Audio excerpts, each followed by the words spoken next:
संतोषी माता व्रत कथा। यह कथा पढ़े बिना संतोषी माता का व्रत अधूरा होता है। पौराणिक कथा के अनुसार एक बुढ़िया थी। उसका एक ही पुत्र था। बुढ़िया पुत्र के विवाह के बाद बहू से घर के सारे काम करवाती, परंतु उसे ठीक से खाना नहीं देती थी। यह सब लड़का देखता, पर माँ से कुछ भी नहीं कह पाता।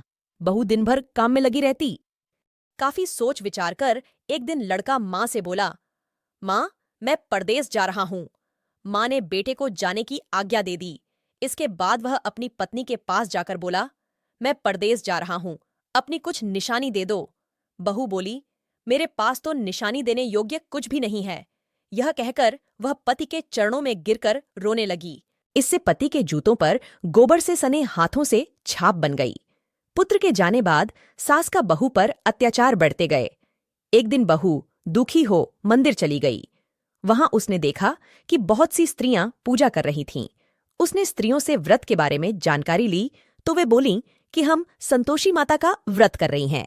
इससे सभी प्रकार के कष्टों का नाश होता है। स्त्रियों ने बताया, शुक्रवार को नहा धोकर एक लोटे में शुद्ध जल ले गुड़ चने का प्रसाद लेना तथा सच्चे मन से माँ का पूजन करना चाहिए। खटाई भूलकर भी मत खाना और न ही किसी को देना। एक वक्त भोजन करना। व्रत विधान सुनकर अब वह प्रति शुक्रवार को संयम से व्रत करने लगी। माता की कृपा से कुछ दिनों के बाद उसने प्रसन्न मन से फिर व्रत किया तथा मंदिर में जा अन्य स्त्रियों से बोली, संतोषी माँ की कृपा से हमें पति का पत्र तथा रुपया आया है। अन्य सभी स्त्रियां भी श्रद्धा से व्रत करने लगीं। बहू ने कहा, हे माँ, जब मेरा पति घर आ जाएगा तो मैं तुम्हारे व्रत का उद्यापन करूंगी। अब एक रात संतोषी माँ ने उसके पति को स्वप्न दिया और कहा कि तुम अपने घर क्यों नहीं जाते। तो वह कहने लगा, सेठ का सारा सामान अभी बिका नहीं, रुपया भी अभी नहीं आया है। उसने सेठ को स्वप्न की सारी बात कही तथा घर जाने की इजाजत मांगी, पर सेठ ने इनकार कर दिया।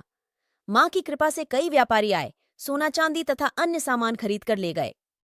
अब तो साहूकार ने उसे घर जाने की इजाजत दे दी।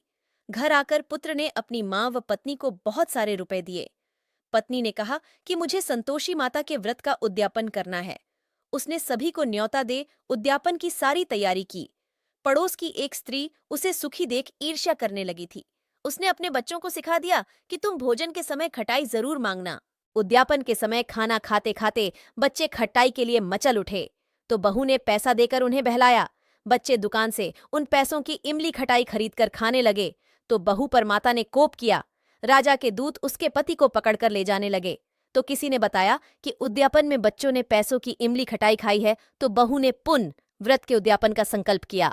संकल्प के बाद वह मंदिर से निकली तो राह में पति आता दिखाई दिया। पति बोला, इतना धन जो कमाया है उसका कर राजा ने मांगा था। अगले शुक्रवार को उसने फिर विधिवत व्रत का उद्यापन किया। इससे संतोषी माँ प्रसन्न हुई।